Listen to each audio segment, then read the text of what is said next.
আজকেও আমি নিয়ে চলে এসেছি লঘুকরণের অন্য একটি নিয়ম নিয়ে। তো চলো দেখা যাক। লঘুকরণ ধরি 8 কিলোগ্রাম 450 গ্রামে কত গ্রাম?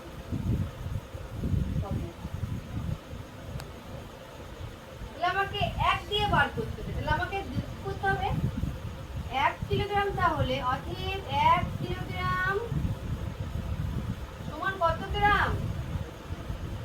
1000 গ্রাম। তাহলে 8 কিলোগ্রাম সমান কত গ্রাম হবে?